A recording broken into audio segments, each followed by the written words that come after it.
All right, so as everyone here I think knows, I'm Diane Sare and I'm running for U.S. Senate against Gillibrand in the November 2024 election. I'm running as an independent.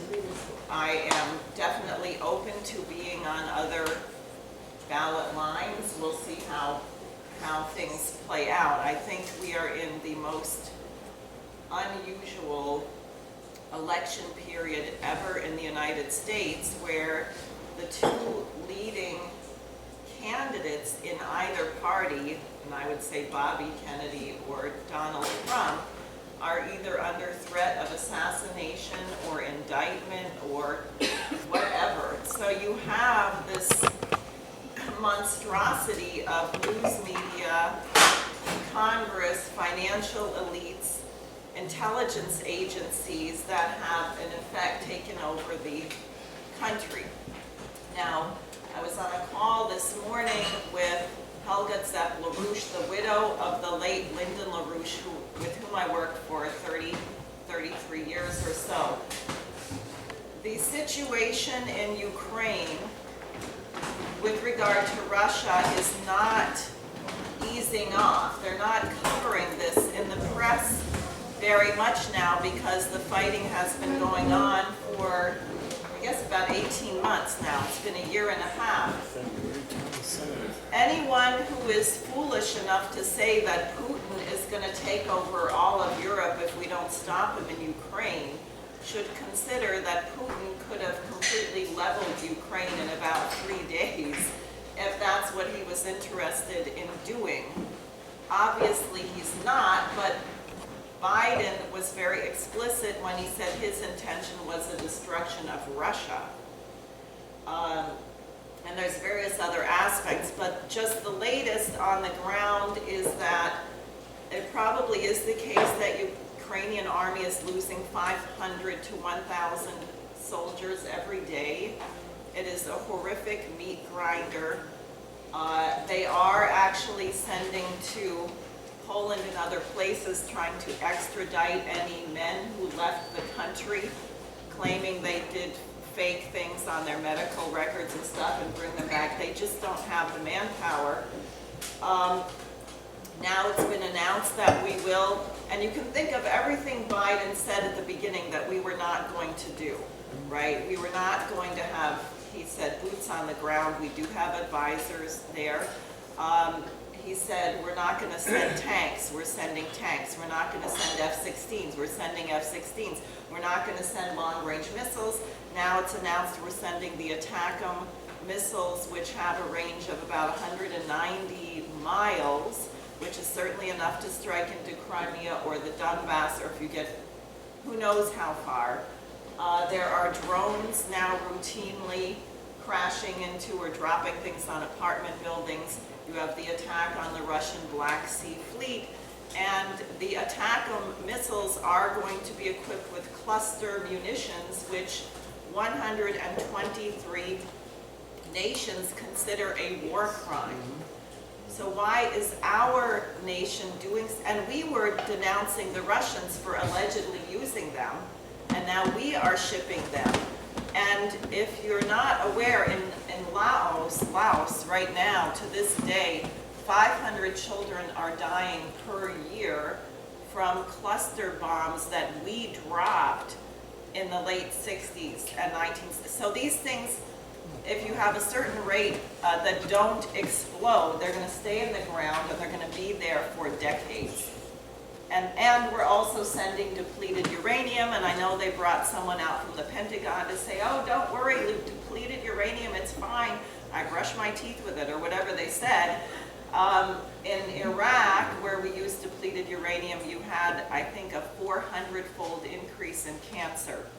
Well, not only that, the density of that bullet or munition will go through a tank. Well, that's the point of it, right? Now, the Russians use tungsten to penetrate tanks. They don't use radioactive material, but that is the point of it. Right. So French, English. Right, yes. And what just came out is apparently the Russians destroyed a tank and they got to the tank, and there were German soldiers in the tank. And one of these soldiers gave them some information before he died. So now, if you have NATO troops in Ukraine officially, how does this spread the war? And the Russian Foreign Minister LaRouche just spoke at the United Nations actually today, but he has been very explicit. They're trying to get a message across, which is, where do you cross the line where we say Germany and the US are co-belligerents? They're legitimate targets because they are providing the weapons, the ammunition, and particularly if we have boots on the ground. So the situation is actually not improving. We really could end up in a confrontation that leads to thermonuclear war, even by accident. And unfortunately, you have people, the so-called West, the United States, the Pentagon, our intelligence agencies, have people who are so arrogant and so delusional that they think you can win a nuclear war, or that you can have a small nuclear war. We can use tactical nukes. Now, so that's the actual danger. There is a shift. As people may know, Zelensky was not allowed to go to the House of Representatives this time. Yeah, I'm sure Nancy Pelosi was sorry. He wanted to come and beg for more weapons. And there's opposition to funding the war, which is correct. Probably if we stopped funding the Ukrainian military, stopped sending weapons, this thing would end in a matter of days. It would be over, they would be forced to negotiate. But the intent is not to do that. And that's what I want to actually get at, and why the state of New York is very, very important in the world. And this campaign in New York is very important. We are going through a phase change in human history. Lyndon LaRouche warned in 1971, he actually warned that the Bretton Woods system was about to be ended just prior to Nixon's decoupling the dollar from gold. And since that time, what has happened is that the dollar really does not exist.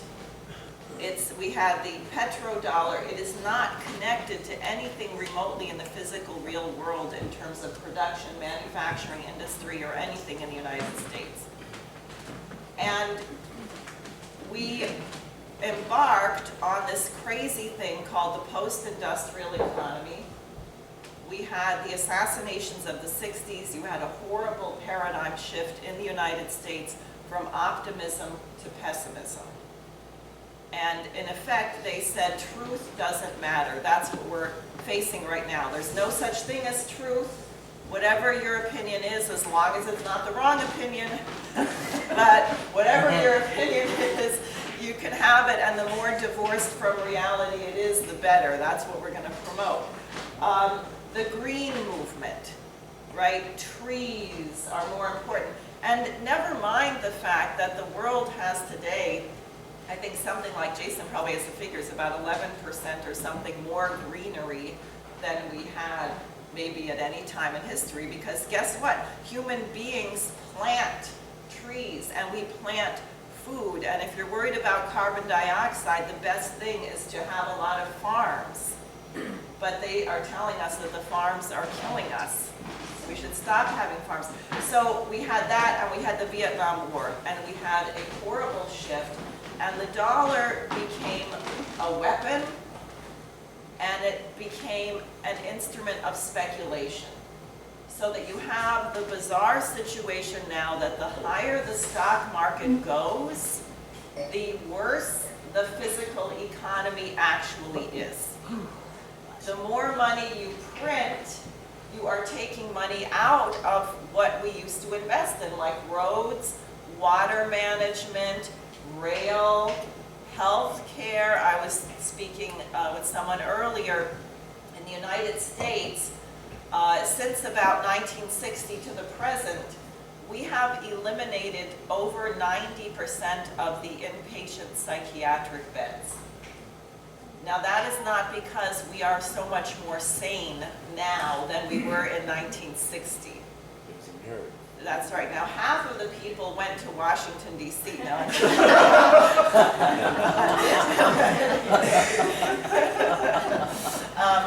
So it's a real problem because you can say there's improvements in different kinds of medication to manage schizophrenia or this and that. And maybe some people do better in a group home. This issue is a major one to me. My father is a now retired psychiatrist who ran one of the state mental hospitals in Maine. And when we moved to Maine in 1973, that hospital had 1,200 beds. It now has 48. And he will be the first to say that we overdid it then because you could forcibly,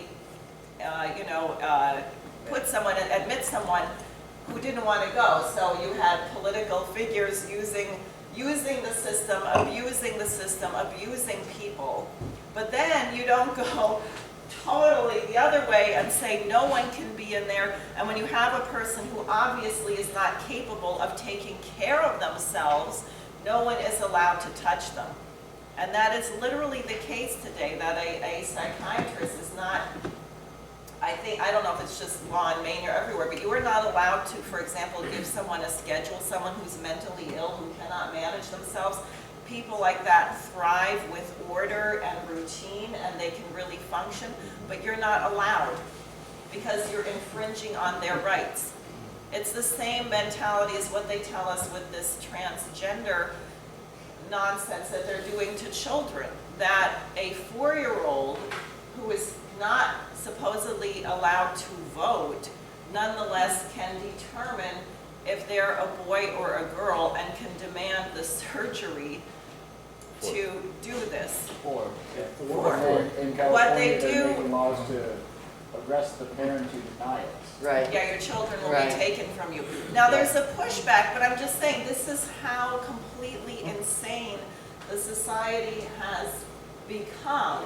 And as a result of this, what has happened? The standard of living has collapsed because lo and behold, in the real world, you need things like electricity, you need clean drinking water, you need food, and the global financial institutions have made a spectacular mess of things because they insisted, for example, Green Giant, I think only 30% of the vegetables that they can are produced in the United States.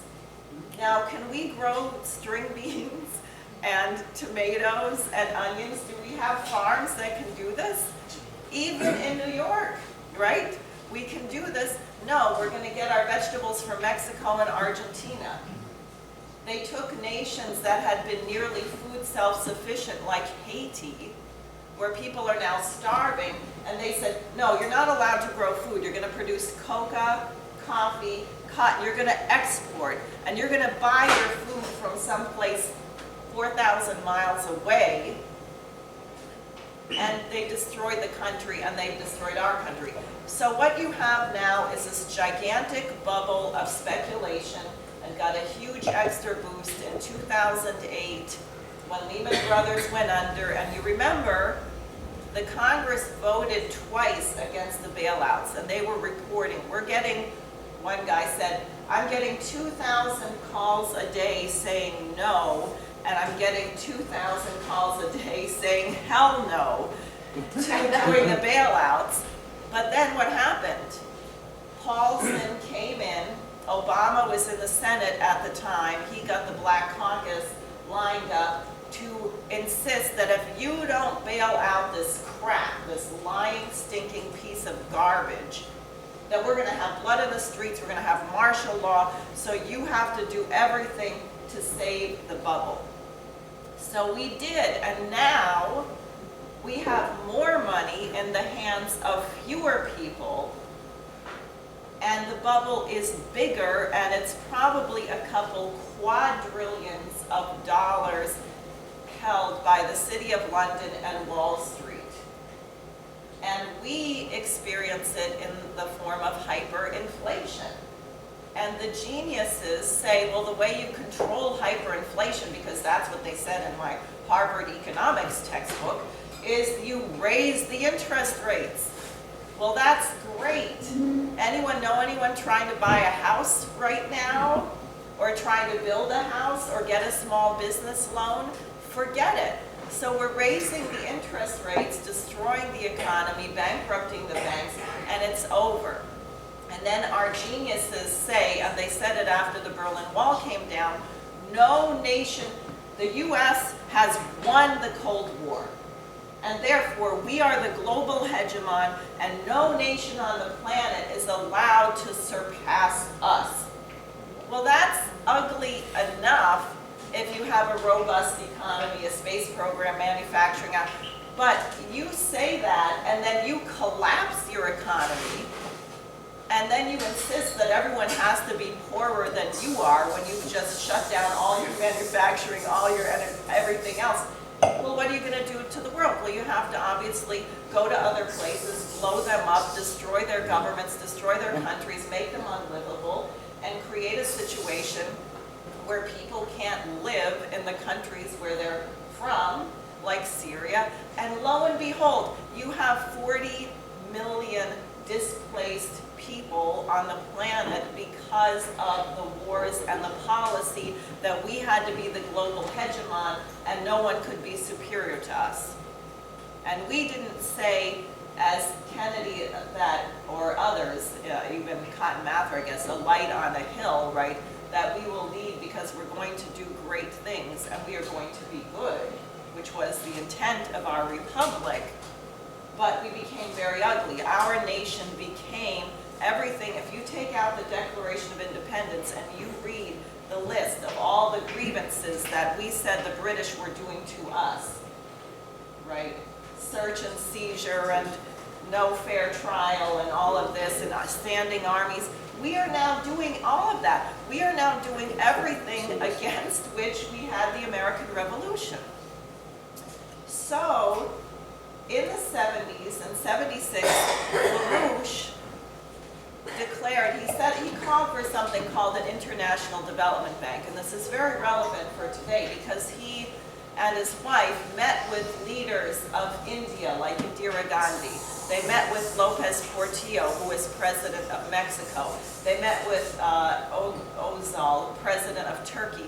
They met with leaders all over the world and said, you know what, you could break the back of this system. Why don't you declare debt moratorium, right? If one guy stands up against a loan shark, he'll be crushed. But if the loan shark has money from 100 people and they all say we're not going to play this game anymore, then the loan shark is in trouble. So the idea was what was called the debt bomb. A block of nations get together and say, forget it, we're not playing this anymore. They tried to do it, but Henry Kissinger and others sabotaged it. And Kissinger wrote to the head of the FBI and said, please get LaRouche out of the way. So, and it was two things LaRouche was doing. One was organizing a new monetary system. The other was that he had successfully convinced Ronald Reagan to adopt the policy of laser defense against nuclear missiles.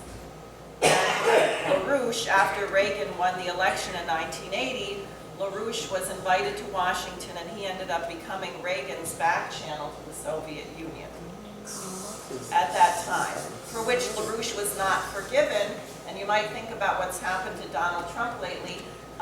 In 1986, LaRouche was indicted by Robert Mueller, and 400 FBI agents and U.S. Marshals showed up at his home in Virginia with the intent to assassinate him, and he was later sent to prison on conspiracy charges.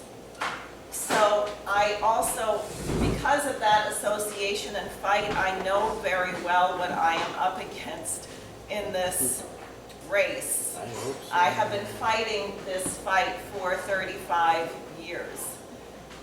Now, why did I bring up what happened in the 70s? Because Sergei Glaziev, who was the top economist of Russia, who is one of the leaders of the Eurasian Economic Union, said that if you look at the nations today which are thriving because they've gotten off of the Anglo-Dutch Titanic in the BRICS, right? Brazil, Russia, India, China, South Africa. Now they're being joined by Egypt, Ethiopia, Argentina, Saudi Arabia, United Arab Emirates, and Iran. And what do they say? And by the way, I'd ask everyone to consider, is there a cookie cutter form of government among these nations? They are very different. But they are saying, we're not going to meddle in your internal policies. We want our people to have energy, water management, a decent education. India just succeeded in having a soft landing on the moon during the BRICS conference. India has 100 high schools where they are recruiting young people to be part of their space program. Those children do not have time to worry about if they were born in the wrong body, because they're figuring out how to get to the moon and Mars, right? So what has occurred, and what Glaziev said, is the nations that are doing this, the reason they are successful is because of the work of LaRouche. Now, what was LaRouche? LaRouche was an American patriot, really, who stood on the shoulders of Alexander Hamilton. Because what was the American Revolution actually? It wasn't a race, it wasn't a religion, it wasn't a particular land area. It was a bunch of people saying that we can't have a republic in Europe because we're tied to the oligarchical system, right? You had a king, a queen, a prince, a baron, you had the guilds, and whatever your father did, you were going to do. And you had no freedom. You couldn't break out of this system. So people, including Joan of Arc, including Gottfried Wilhelm Leibniz, including Nicholas of Cusa, people involved in the Italian Renaissance, started, we need to create a new form of government. We think that human beings are created equal. People have the right of the consent of the governed. And therefore, when Christopher Columbus, who was another genius who's being terribly maligned, his work was unbelievable in figuring out everything he figured out to come over here. But so the idea of the United States, a republic, was long in the making. It wasn't merely that people decided they had to get free from the British because the British were so brutal. It was people said, we have to create a republic because mankind needs a form of government that protects the creativity of the individual, that protects the potential for any child born to become a genius. And what Alexander Hamilton did by designing the economic system of the United States, he was our first Treasury Secretary. He wrote a very long paper on the subject of manufacturers. He wrote 2 papers on the National Bank, one creating it and the second one defending it, on why it was constitutional to have a national bank. And they wrote a 4th paper on the subject of public credit. And what Hamilton understood was that money was an idiot, that money had no intrinsic value, that the question was using the credit to generate the growth to create an increase in man's power over nature, to allow human beings to be more productive. If you think of the British system, or you think about Parson Malthus, have people heard that term Malthusian? Mm-hmm. So he ran the British East India Company, or was associated with it. What did they say? Well, the problem is human beings increase in population geometrically, like rabbits. But resources only increase arithmetically. And therefore, you're going to have overpopulation, and you have to cull the herd. But what Hamilton understood, and the founders of our republic, and Lincoln, if you go back to our greatest presidents, you'll see every one of these presidents understood that you could increase our resources geometrically. Because you make a scientific discovery. So something that was considered garbage before suddenly is usable, like black gunk coming up in your farmland. That was not a good thing before we figured out that we could have, engines, right, and combustion. So what Hamilton did is he consolidated the debt from the American Revolution. He had a huge rip-roaring fight with Thomas Jefferson. And Hamilton said, look, the British haven't left. They're going to rip us apart. Every state has a different amount of debt for the American Revolution. If we let the states be pitted against each other over who gets paid and what, we're going to all fall apart and the British will take back our country. So Hamilton argued to consolidate the debt. Jefferson was vehemently against it. And the compromise was that the capital of the United States had to move to Virginia, to Washington, D.C. That was the deal. So what did Hamilton do? He took this debt and he basically created it as credit. People could subscribe to it, and Hamilton had all these different things. Like for some people, he would say, well, we'll pay you back 2/3 of what you lent to the revolution, and the other third we'll give you in land. So one group of people got 2/3 back and got 1/3 in land out to the west because people who were affluent had the means to develop the land. Other people did other arrangements. If they wanted to get paid back right away, they didn't get as much interest. If they put off the payments, they got more interest. Hamilton ensured that every nickel of the debt from the American Revolution was repaid. And he did it, and he even borrowed more money because he said we need to build roads, we need to build canals, we need to ensure that the people are productive. And the productivity of the people is going to enable us not only to pay the debt, but to generate growth for future generations. And in his paper on the subject of manufacturers, he goes through why the more advanced your scientific process is, the bigger your workforce will be, because you're going to have a greater division of labor. And hopefully you would have fewer people who need to do physical labor and more people who are engineers, who are teachers. Maybe your society becomes more complex. Maybe people have to go to school a little bit longer to be able to run the kind of machines or whatever you're using to produce your economy. So what Hamilton created was a system that reflects the natural law of the universe, which is growth. And that's what's under attack. So LaRouche was a master of that. Now, any school in the United States, you cannot read Hamilton. People don't read these documents. They think you're either for free trade, Adam Smith, which is actually against what we fought the American Revolution, or you're a communist and you're with Karl Marx, which is just the flip side of Adam Smith. There's not really any difference because it's all about property and things like this.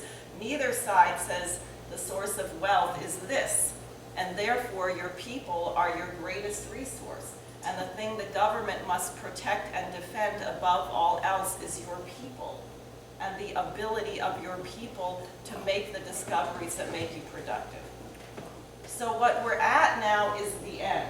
That rotten Anglo-Dutch, that money pumping, that printing, it is over. They're trying a few last gasp efforts to squeeze every last little bit of loot they can out of us. Your credit card interest rates, your whatever. But it's green carbon swaps and all this stuff. It's not going to work. It's going to crash. And a new system, which is actually very much modeled on the principles of the American Revolution, which is what you see with the BRICS and these. You see what Africa is doing. They're kicking out the French military. They're kicking out these colonial powers, and they're saying, we're not going to be slaves anymore. You can come here and tell us we have to have solar panels and windmills, but we don't want that. We're going to build nuclear power plants, and we're going to build gas pipelines, and we're going to use our own resources. And because China and Russia are working together as part of this bloc, the nations, the leaders of Africa, have some protection. They're not like hanging out there by themselves. So they are now fully getting their independence. If we were acting like Americans, we would embrace this. We would say, oh my gosh, the British Empire is finally over. Every nation is going to be independent, and they'll have their own language, and they'll have their own religion, and they'll have their own, but they're throwing off this usurious, looting, colonial legacy. But instead, and particularly under Biden, who is I mean, when he's not really all there. When he is all there, he's a real nasty person. It's, you know, this crime family, but it's the worst of everything. So in effect, we had a coup when the Kennedys were assassinated. There was a cover-up that we never got over. That's who's been running the country. It's a treason operation. So the American people, instead of being allowed to rejoice that the world is liberating itself from the very same empire that we fought 250 years ago, our government has taken it upon itself to say, no, we're going to crush that. Even if it takes a nuclear war or a biochemical war or whatever. And they're prepared to push it all the way to the edge because they are so desperate. Because there's no way, no matter what they do, the system can be saved. And you've all seen it. We've seen them raise the interest rates, lower the interest rates, print money, stop printing money. It's not working. They've used up every trick in their bag. They cannot save the system. All they can do is try and destroy everyone else. And so what we have to do is to restore the United States to its identity. And there's a couple of things. One, I understand that in New York, they're forming a commission because a great deal of the American Revolution happened in New York. But the commission cannot decide if they should celebrate the American Revolution. This is for the 250th anniversary. They can't decide if they should celebrate the revolution because maybe it was a bad thing, right? Or commemorate the revolution. So one thing we have to do is we have to promote the American Revolution, history, everything we can. Bob, who's here, is the historian for my campaign. He's an American reenactor of revolutionary battles and so on, but knows history. So that's one thing. But the state, what is the state? Even now, New York has 157 companies involved with NASA in the next moon landing. Which was Trump's proposal was to get a woman, the first woman onto the moon by 2024. That's now being pushed back. But at any rate, New York has a lot of that. The magnetically levitated trains. People know about maglev. You have magnets, you know, when you push them the wrong way against each other, you get a field.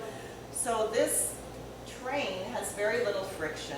It was invented by actually some, you know, the son of the inventor, some friends of ours out of Brookhaven National Labs.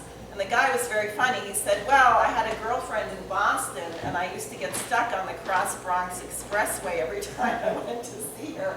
So I thought, there has to be some faster way. So we came up with maglev, designed it, it works. We never built it. So the Japanese came to Brookhaven and said, would you mind selling us the patent? Because we want to use that technology. Japan has maglev. Japan Rail has been trying to bring it back to the U.S. They will help fund it. They're working on building the first maglev corridor from Boston to Baltimore. You might remember when Trump won, the first foreign head of state he met with, even before the inauguration, was Abe, the Prime Minister of Japan, who came here and said, how would you like to get from New York to D.C. in an hour? By train, right? We still haven't built it. There are beautiful maps of a corridor which would go basically from Long Island to Albany, Albany to Buffalo, which is a fairly straight corridor. The state could give a great gift to the nation by reviving this. And I had a meeting with a character, I'll say, but he was involved in the company that's considering doing the maglev, and he said that Grumman had a mechanical testing facility on Long Island, a huge facility which is now vacant.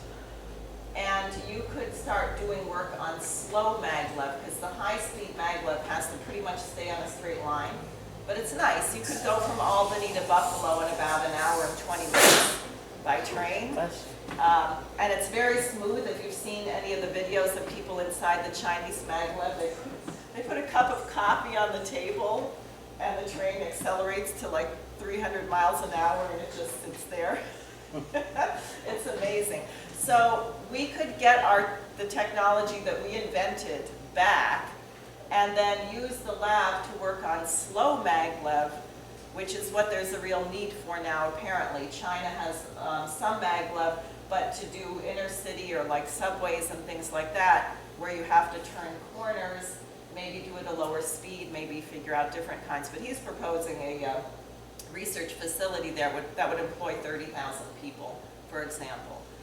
But my point is, this state, what we had here, what we had with Bethlehem Steel in Buffalo, what we have in Rochester, we have Eastman Kodak, what you have on Long Island right now, what you have here in Syracuse, Syracuse, which Dennis was just telling me about, the pumps and the things that were built right here that were part of building the Suez Canal and the Panama Canal.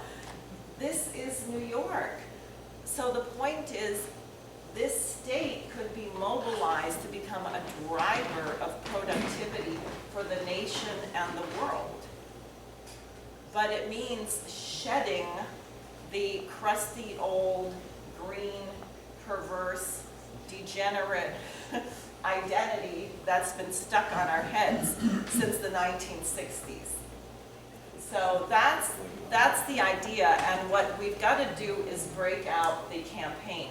As people know, I am not now, and I think it would be very unlikely unless something happens where they have to cover their butt, expecting to get covered in the New York Times, CNN, whatever. When I ran against Schumer, partly because I became the only person, thanks to some people here, who did incredible work, Bruce, getting the signatures. I was the only person in the state and the first person ever to make the outrageous 45,000 signature requirement to get on the ballot when I ran against Schumer. We turned in 66,000 signatures.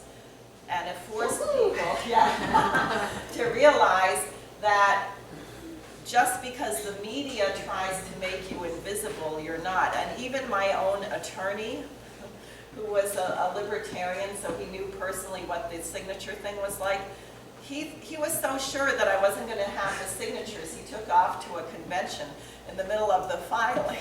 I said, what am I going to do? He said, oh no, it'll be fine. I'm staying with my mother. She doesn't have much phone signal. And we filed the signatures. We got on the ballot.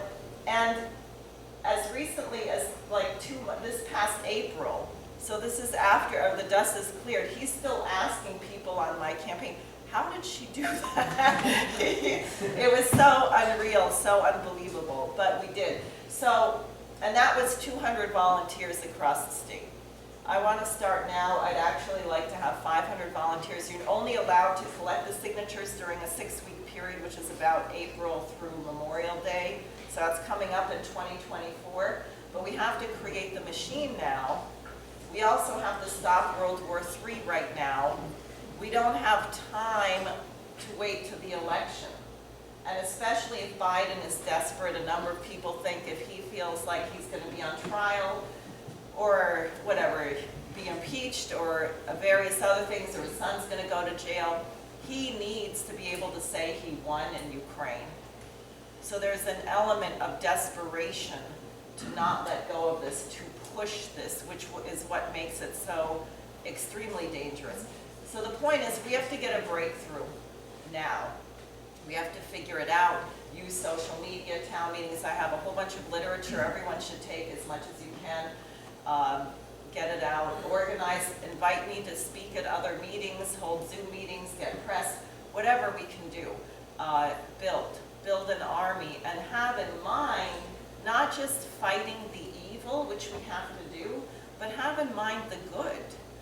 What the state and the nation could look like if we fully mobilized our industrial base and we were committed that we were going to have trains that go 300 miles an hour and don't derail every 5 seconds, and we're not going to have floods, and we're not going to have droughts because we're going to manage water like grown-up human beings do and we used to do.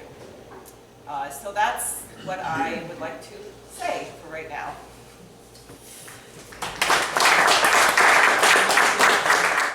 So I want to talk about the idea about limits to growth. And this is something, as Diane pointed out, that we get surrounded with. Kids are told there's too many people, we're a plague on the planet, anything that we do is inherently bad, like it's, no matter what we do, it's sinful almost. It's a really religious kind of thing. Here's David Attenborough, the guy who does all those nature videos with his charming voice. The human population, he said, can no longer be allowed to grow in the same old, uncontrolled way. If we do not take charge of our population size, then nature will do so for us. It used to be that way. Go back a couple thousand years. A wild animal eats your children while you're sleeping. You die of cold from frost. You die of exposure. There's a drought. You have nothing to eat. You have no refrigerator. Your food goes bad and you die of food poisoning. It used to be the way that nature would take care of our population. But we change our relationship to nature. We're not like any other animal. They have a fixed carrying capacity. We don't, because of that ultimate resource Diane mentioned, our minds. We're not animals. We're different. So, look, the real truth about it is what actually gives this kind of growth. And I want to read two short quotes from LaRouche. He says, only societies whose cultures commit them to successful technological progress as a policy of practice are qualified to survive and to prosper. You have to have an idea of progress. It's not just because you need it economically, you need it culturally. What are the unknowns that you're trying to discover? What are the things that we can't do right now that the kids are thinking about? They might be the person to figure it out. If you don't have that, you don't have a human culture. Because as the creators of the Renaissance viewed it, we're made in the image of God in the sense that we are like co-creators. We can discover principles of nature and use that to change how we live. The effect of this has been that human population, right now ends at 2020, we're already almost at 8 billion. We're off the chart. What let this happen? What transforms our potential population density? So, this is the book that LaRouche wrote in 1983. There are no limits to growth. This came out after the Club of Rome published reports called The Limits to Growth. And they said back in the 70s that we were about to run out of resources, that there wasn't enough energy, there was too much pollution, there were too many people, and we better cut back, otherwise we're going to have a really terrible cataclysm in the future. They weren't right. So let's think of a few things. What do we need as people? What do we need in today's world to survive? What does the human race depend on? Food and water. Food and water. What Shelter? else? Shelter. Mm-hmm. What else? Energy. Energy. That's a real big Why one. we're here. Yeah, right. Let's take a look at a few of those. This is a chart of how much agricultural land is used per person. This is for the whole world from 1940 to 2016. So you can see over the past 3 generations, the amount of land required to support each person is down. It's like 60, 70% down. Why is this possible? Why is less land needed to support each person today? What happened? Yeah, what are some of the technologies? What's that? We have a way to put a lot of nitrogen into the ground. They're fertilizer. Yeah, we got a lot of farms. Absolutely. Farms, tractors, equipment, right? Very efficient. Here you can see it broken out for different parts of the world.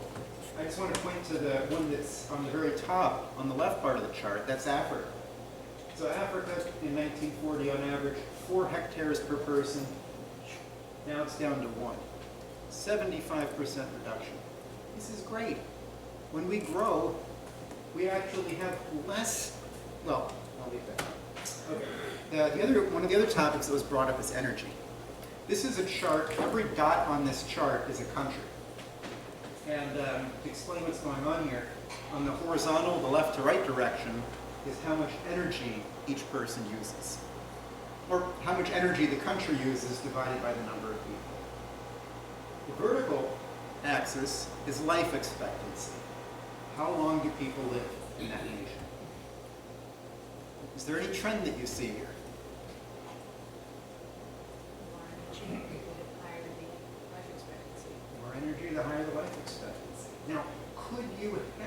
life expectancy of 90 if you weren't using any electricity, oil, natural gas, no energy. Why not? No. Right. You're not going to have a hospital. You're not going to have a refrigerator. You're not going to have schools and, technology and lights and everything. Transportation. Forget it. Energy is absolutely required to develop. And let's talk about how we get that energy. So wood was, that was the initial fuel when the country was founded. We used wood, directly for fire and cooking and heating. We used wood to make charcoal. And that's how we made iron. Coal, twice as much energy as wood. Plus, the benefit of coal is there's a lot of it in the ground already, and you couldn't use it to make furniture with. So save the trees. You want to save the trees? I'll tell you what technology saved the forests. Coal mining. Okay? Some of the first environmental laws, you might say, were in Europe in like the 1400s in Sweden, because people were cutting down all the forests to make charcoal, to make iron. And they said, no, we got to save the forests. But now nobody would do that. You use coal. Oil, even more efficient than coal in terms of how much energy there is for each amount. Plus, you can't fill up your car, you can't fill up your gas tank with coal. Right? It's not a liquid. You can have an internal combustion engine with oil. So not just more energy, but new technologies that you can have. And then you see at the end this tiny amount of uranium. These things all have the same amount of energy. So a ton of wood or 0.0002 pounds of uranium. That's not a lot of uranium, right? Huge energy density in nuclear. So another one of the things we talked about was resources. And I'm going to show a chart. This is from the Limits to Growth. And it's a hard to see chart, isn't it? So this line right here, the one that's going down below the red, that is their model from 1970 to 2170 of how much chromium would be available in all the mines of the world. They said there's plenty right now, and we're going to run out. The other one I want to look at is the one that goes up and then back down. This is the usage. So they said this is what would happen to the use of chromium. We're going to use more, we're going to run out, society's going to collapse. Well, let's take a look at what actually happened, though. In reality, the reserves, the red thing, went up. There's more chromium in mines in the world now than there were 50 years ago. How is that possible? Why? Because we found more of it. We have better ways of getting it. The Earth wasn't, creating chromium in some large quantity, but we figured out how to get it. And then in the bluish purple is the use. It's actually off the chart. It would be like at the top of that speaker above the television. That's how much chromium we're using today compared to that. So these people were totally wrong. They said that the economy is going to collapse, resources are limited. Reality showed exactly the opposite. So let's take a look at some of the places that have gone along with this green suicide thing. Like, we get this ghoul here. If you're wondering who you want to be for Halloween, you can scare people as Greta. She's not a child. She's not a child. No, so we can make fun of her all we want. Yeah, I'm interested anymore. Right. So here she is. Don't use resources, you peons. That's just for people who are working to kill the rest of you, like us. Keep that energy in the ground. Don't use those resources. Just die right now. Live like an animal. In Germany, people shutting down their nuclear plants. And so what happens to energy prices in Germany when you shut down your nuclear plants? Big time. Yeah. Big reason for the war now. So this I is... think they opened them back up again, didn't they? No, they still have most of them shut down. They have 2 left, and they're about to start Yeah. phasing those out. They started up the coal plant stuff. Yeah, they're using a lot more coal. They started Okay. most of the coal plants. Japan's bringing theirs back on. Yeah, okay. They had closed them after Fukushima. So this is energy prices in Germany, and the scale is kind of crazy because of, the destruction of the Nord Stream pipeline, right? Okay, but if you kind of look back there, like 2019, 2020, it's maybe 50, 40 on this chart. Today, 100. Energy prices have doubled. And in the meantime, they were, up 10 times, let's say. How do you run a factory if your energy prices cost 3-4 times as much? Are you going to keep it open? You're going to leave. You're going to come to the US, you're going to go to China, which is what a lot of German companies are doing. So, all right, I just want to finish up by talking more about nuclear fusion. And I already forgot his name, Suzanne. Williams. Brandon Williams. You can tell I'm not a local. Congressman here is he's a big promoter of this technology, nuclear fusion. So let's talk about how that works. First, with a bit of history of the LaRouche movement's involvement in this. Lyndon LaRouche in the 70s created the Fusion Energy Foundation and the magazine Fusion that developed a subscriber base in the 6 figures, over 100,000 subscribers, before it was shut down by the government when LaRouche and many of his colleagues were arrested. But this is what we were talking about, breakthroughs in fusion.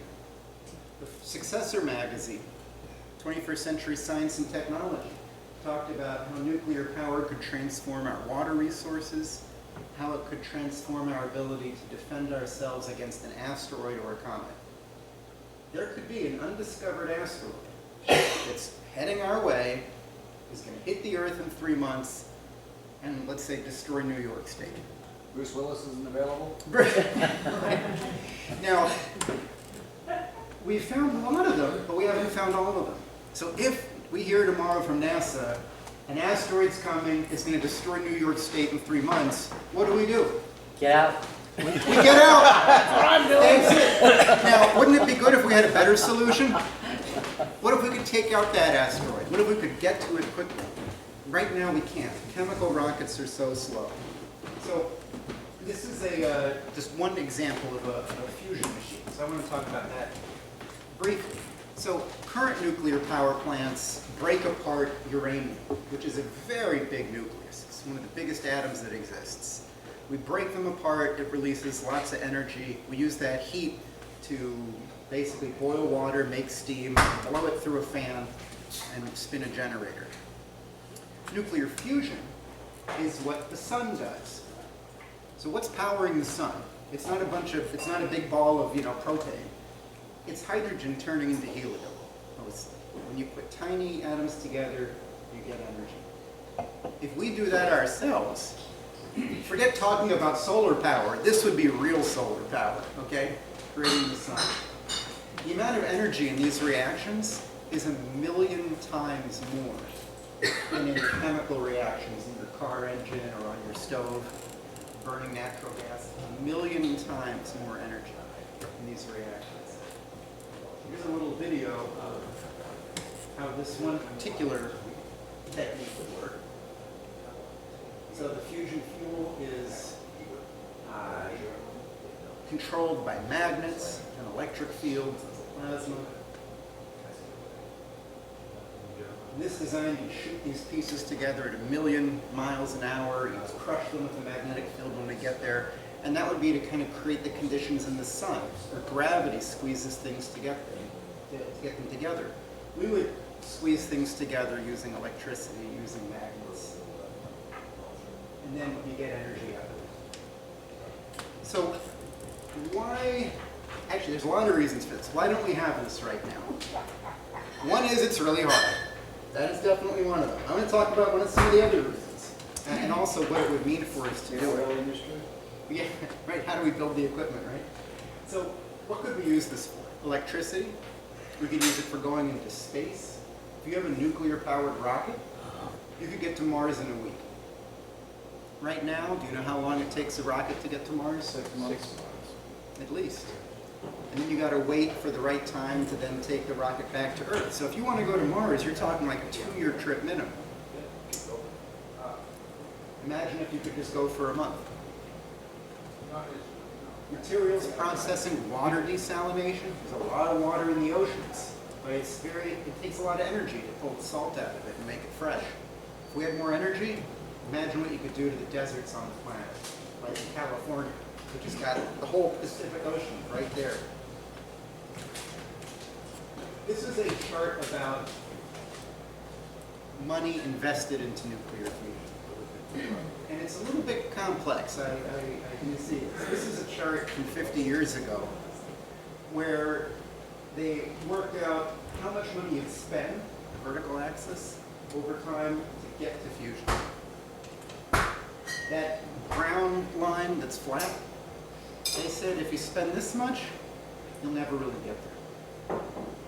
The black line was actual funding for fusion energy. So this potential power source, it could totally transform resources and everything. No, we're not going to put any money in that. We got other things to do. Let's look at how much it might cost compared to the Manhattan Project, not the same price. Less than the Apollo program, it's going to the moon. And way less than this green bar. Which, The Green Energy Initiative. yeah, well, we got to see how tall it is. So let's zoom out a little bit. Oh my God. What is it? That's 1 year. This is 1 year's spending on renewable energies. Hundreds of billions of dollars spent on solar panels, windmills, compared to, in orange, the estimated total cost of putting a lot of money into fusion and getting it done, making it possible to do it. Instead, what we've got is a huge amount of bureaucracy, where a lot of the programs that countries had got shut down to build this one big plant called ITER in France, where the countries of the world are getting together to build it, and it's taking forever, because it's like 30 countries working together. It's very messy. So what's happening nowadays is that smaller companies are saying, hey, let's get in on this. Maybe we'll figure out something on this, and we'll be able to commercialize it. So there's a, what I want to end with is just the sense that when you think about where we could be, and like what the real technological frontiers are, and then you contrast that to, you know, banning plastic straws, and this is the way to make sure we have a good future. You know, you can't get a bag at the store anymore. I mean, is this progress? Paper straws, they're terrible, right? So we live in a world where the only limits to the human species are those that we haven't yet broken.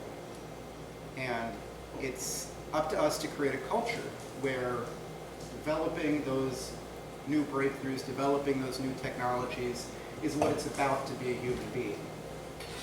Not your skin color, sexual orientation, gender identity, pronouns, you know, all these other things. Like, I think, you know, we're losing the sense of what it is to actually be a human being and all of that, what we all have in common, the ability to contribute to things like this. So, that's what I wanted to say. Thank you. I We're guess from Barker, Niagara County, Yeah. town of Heartland. Town Harlan. I was on the zoning board for 11 years and got called in let's see, around 4.5 years ago for a meeting. There was some sort of town meeting at the fire hall. I went in and we were introduced to EDF, which was a solar company. And I was in shock, only because being on the zoning board, any kind of, our comprehensive plan is all about retaining our rural character, our farmland, our way of life. And they already had the pencils and the t-shirts and everything else, the coffee mugs and the maps.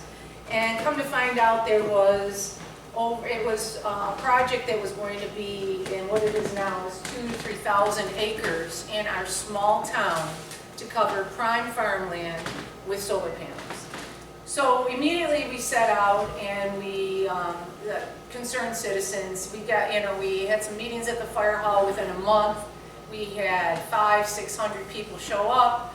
We went door to door, talked to the people. We got 800 signed signatures that were witnessed, petitions that we did not want this in our town. It fell on deaf ears.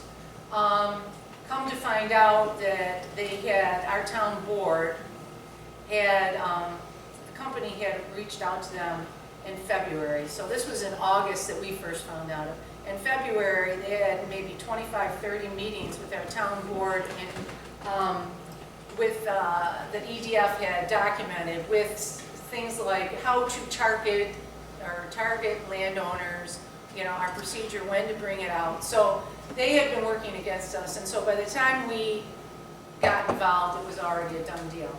Our town supervisor said that we were fear mongers because we had the nerve to say that maybe lithium-ion batteries could start on fire, that prime farmland should not be covered with solar panels, and they assured us that in 39 years that they were going to turn it right back into prime farmland, which after 4.5 years they said, well, not really.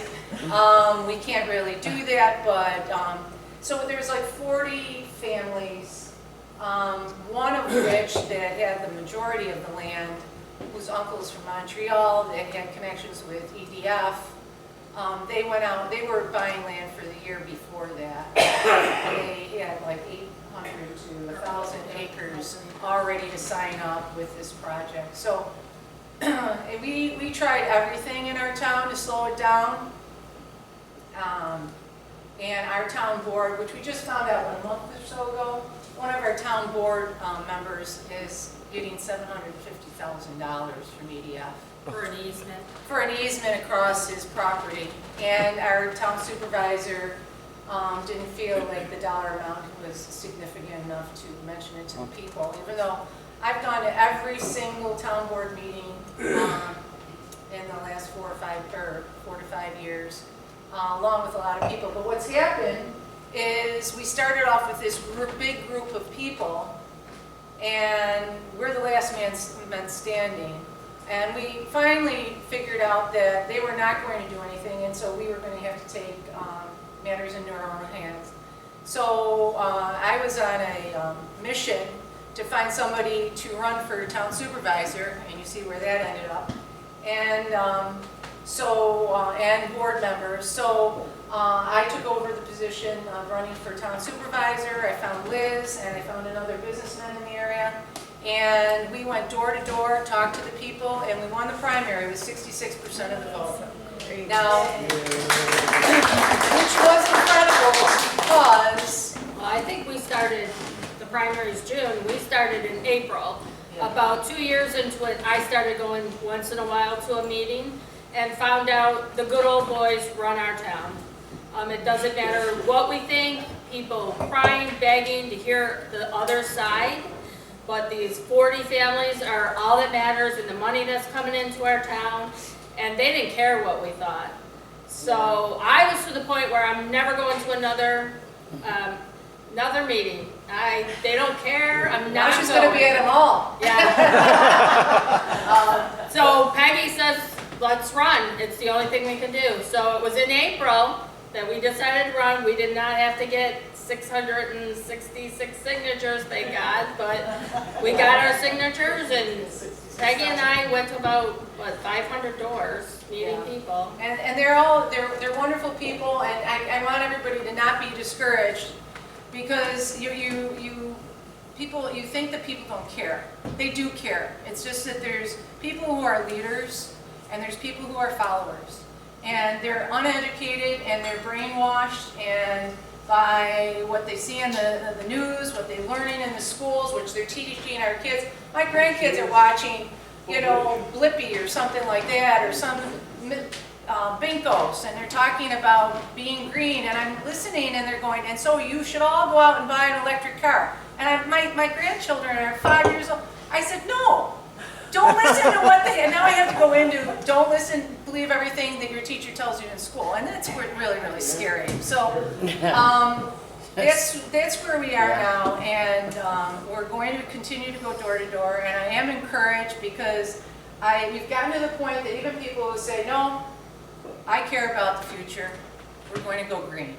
And I said, well, could you give me a couple minutes of your time? And look at our project. Yeah, and by the time I'm done talking to them for only a few minutes, all of a sudden they go, well, we didn't know that, and oh, you've got our vote, that's fine, we can do that. I said, do you want solar panels right up to the road? That's what they're doing. They're putting it, we had water lines put on in our small town, and they didn't just go in a couple areas, they went down most streets. So you'll have 100 acres or 200 acres on one street, then the next street and 100 acres, and now they're going to have to combine them all and then get them to the power line. So every street in our town is going to be impacted. The roads are going to be destroyed. they're gonna have the inverters, the transformers, they're gonna have the. 25 Yeah, acres that's, of that batteries. can put you they're into a talking. 15-minute city. Yeah, and then, Well, the actually, we want a batteries. factory. Our whole town will be a factory. And I'd like to add that New York State is giving them 80% subsidies and an extra 10% because there was a coal burning plant shut down in our area. Cleanest coal energy facility in New York State, and What they was shut this it down, and then they Heartland. ripped it, they The ripped town of out. Heartland. Hartland? It So was- we actually, talked to an assemblywoman this past week, and she said Niagara County, because that's our county, does not want solar, but it's up to the town board to decide. The problem with our town board is they're going on the 40 people that are signed up and whatever money they're getting, and they really don't care. So we hope to be the town board soon. Yeah, and as far as going, what I was saying about the water lines down there, we wanted a setback. Now, setbacks are really, we've run on, we're going to try to stop if we can, because there's the whole 94C process that Cuomo started, and now it's an approval process for solar, green energy. Once they put their application in, they overrun all home rule. So they don't care about your comprehensive plan, they don't care about your laws, they don't care about your property values at all. And if it doesn't get approved within 1 year, it automatically gets approved. So that is an unconstitutional, taking away our power at all of our property or our way of life. And so we are going to fight that. Of course, you need attorneys to fight that. And so, of course, where we are right now, I'm going to have to wait till we get into office. But I do have talked to some that will help or slow down. With the fires that are happening up in the Thousand Islands, there was a fire, this was a 25 megawatt power project. There was 3 trailers filled with lithium ion batteries. This is the problem with it. If they burn, they produce a toxic gas that can be deadly. So the fire departments, the volunteer fire departments say, oh, we can handle anything that comes up. Well, their plan is let it burn. Well, if you let it burn, what happens if it breaks through those and then it gets in there and the wind blows and there's a school here or there's a home here? What if there's a plume where now all that sediment comes down on farmland or houses or schools? They don't have any emergency action plan, no evacuation routes, anything. Want to know, after it's up and running, we'll find out what we got. Well, in this specific fire, the firefighters were there around it. They go, well, we pushed water. Well, most people know you don't put water on a lithium ion, battery fire. But they pushed it up and then they ran away. And then they put the water on it, and luckily I don't think it split open, so that I don't know if the batteries, but we will never know probably. But the guy next door took a video of the culvert with all the water that was going on it, going into the culvert, into his property, where he says, we're all on wells here. What's this water going here? So the newspaper said that federal and state officials had said there was no water or air quality damage and no water quality damage, even though they hadn't even done any kind of investigation yet. So that's what we're dealing with. So we're hoping to stop, slow down, and I'm thinking these fires might help slow it down, the application process, or do setbacks where we can have growth, where if they're going to put these things, they make sure it's way back from the road, so that people can still, if they want to build a house. But I don't know who would want to build a house in our town I'm serious. when it's covered with solar panels, because people will drive an hour and a half to our town. It's called Heartland, and it's beautiful, and it's farmland, and it's just wonderful. And if it's all solar panel, who would drive to Heartland to build a house? I told our current board is, where we live, a person going to work drives 45 minutes each way. That's a lot. Time is worth more than money. So if these people are willing to live all the way out where we live, because they want to live in a rural setting, they don't want to live around solar, and they're, honestly, we've heard from people, they're going to leave. our town, it'll be That's where ruined, you and see it'll be all all the solar. brownfields. And this is what's Acres, led acres me of it. on the fight. I am not political, but I went to State Fair, and I drive my adult children crazy. I talk to everybody, tell them my story. New York State was giving away free flashlights, free everything, again, wasting my money as far as I'm concerned. And I met someone in Diane's party or group, and I tell Peggy all the time, I mean, really, it's her and I standing. Every door we go to, yes, they say they're gonna vote for us, but we can't get people to help us or wanna go door to door, do you wanna donate money? It's really hard for us, but I believe joining all of you and helping you, and that's how we're gonna change the world, and it needs to be done, so.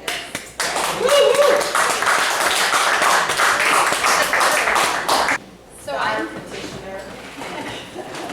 yes, it was a lot of fun petitioning for Diane. It was iconic. Yeah, get ready. Yes, yeah, I know. I have to get my group ready. So I'm in the southernmost area of New York State, and it's the town of Collins and North Collins, and there's Concord and Eden, and we are gorgeous, bucolic, beautiful farmland. And I first found out about this, I guess, the very beginning of August, and I got just a frantic cry from someone saying they're going to put wind turbines up in our area. I'm like, what are you talking about? And she explained it, and I'm like, well, tell me what we can do. And she said, well, there's going to be a meeting on August 9th. So it was at the church where there was 300 people, standing room only. The town board let us talk for an hour and a half. The people from EDF were there promising all kinds of wonderful things. But what had already happened, even though this was the first meeting, was they had already signed up people. And we were circulating these already. So right from the get-go, like we didn't even wait for that meeting. We were talking to people and letting everybody know, well, these are your neighbors that signed up. We need to make sure we talk to both people on both sides and make sure that nobody else signs up. And EDF found out our strategy, and so they are not putting the information out if they've signed anybody else up, even though someone is checking the court records every single day, because we want to find out about this. So we had 300 people speaking at this first meeting, and they were from all over. I mean, they came a really long distance to say, I worked on putting wind turbines out, or I lived near it, and I'm suffering terrible health effects. And not a single person spoke positively. And we went home and we started to talk to our neighbors. We got signs. We have signs probably every third house in our area. And then we had another meeting that I went to recently, and there was a lot of people there, and we're really trying to take greater plans to do more. We have a wonderful town attorney who is working with all 4 boards, and what we have done in the town of Collins is we're taking a look at not just the wind turbines, but also the solar panels and the battery storage. And what they're trying to do is like divide us. Like one of the town people said, well, are you here for the wind or are you here for the solar? It's like, no, it's all the same. And so we're all together. We're not going to be divided. And so in the town of Collins, the last time they looked at their solar code was 2017. So they're a little bit behind, and they don't have anything for wind or for battery storage. So what they're going to be doing is taking a look and coming up with a requirement using the local law, not a resolution. And they want to put a moratorium on. So every town has come up with a moratorium, which isn't like ironclad, but at least it buys us a little bit more time so that we can talk to people about this. This is a really good news that I found out at the last meeting I went to this past Wednesday night. The Seneca Nation, which is very near us, reached out to the people who are organizing this, and they said, we want to join you. Wow. Yeah, that's Which is huge. That's And huge. we heard earlier that they're in support of windmills. But these aren't like your normal little windmills. These are like, 650 feet. I mean, these are like ginormous. And how much they dig into the ground, it's basically going to ruin all the farmland. It's going to change the aquifer, the way that the water runs. When you go, 30, 50 feet into the ground and you put like, 100 ton of concrete into there, it's going to divert the water, it's going to change the soil. But I want to share with you what I learned that people don't know about, and this is probably the most egregious thing because it's the misinformation that they're really capitalizing on, and it's acoustics. So this is all about the sound wave frequency. So we all give off natural frequencies because we're living entities. And the low frequency that these wind turbines put out is about 7 to 10 hertz, or 5 to 10 hertz. And the man that spoke worked on the Peterbilt trucks. And so they had a problem with their trucks. They had 1,000 trucks, and they have the sleeper in the back where the guy sleeps for half a day, and then you got the driver driving, and then they switch. Well, it turned out that these people who were driving these particular trucks were having like massive headaches, and they were having terrible intestinal distress and having all kinds of health problems, and they couldn't figure out what was going on. Well, it was the frequency that was being emitted from this new truck that they had developed. And as soon as they figured it out and changed it, everybody's health got better. So the frequency of your abdominal cavity is 4 to 6 hertz.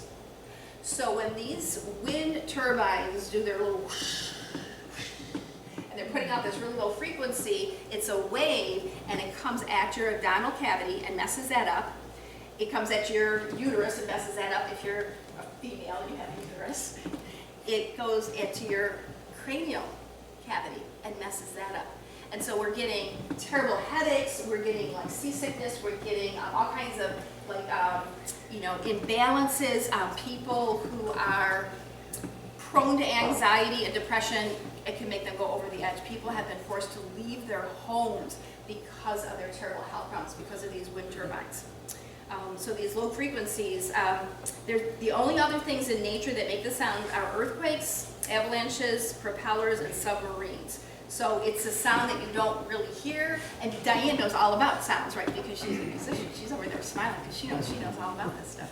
And you know what? And I don't have this, but when I get it, maybe you know this already. There's music that gives you healing frequencies, and that's something that we should probably all look at, right, to make ourselves better. So I'm going to have my friend who deals with this, and Diane can confirm and make sure that it's correct. We should let people know this. I think that could be a good ammunition for us. So the problem is with the animals as well. They're finding there's 30% in some countries failure of pregnancy in cows. So the animals aren't getting pregnant. Humans aren't getting pregnant.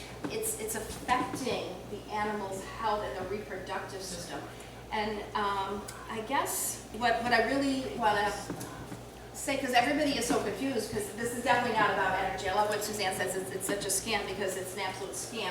It's really the 2030 agenda where you'll own nothing and you'll be happy. And if they can take our farmland from us and ruin it, and we don't have freedoms and we don't have liberties, then that's going to be according to their agenda. But what they fail to realize is we are stronger because there's more of us than there are of them. And we really need to just stand united, and we can't ever get divided, and it's not a political issue at all. It's a humanitarian issue. And so if we can just let everybody know that we just love y'all, and we just want to give you the freedoms and liberties and the pursuit to happiness that our Constitution says that we have the unalienable right to.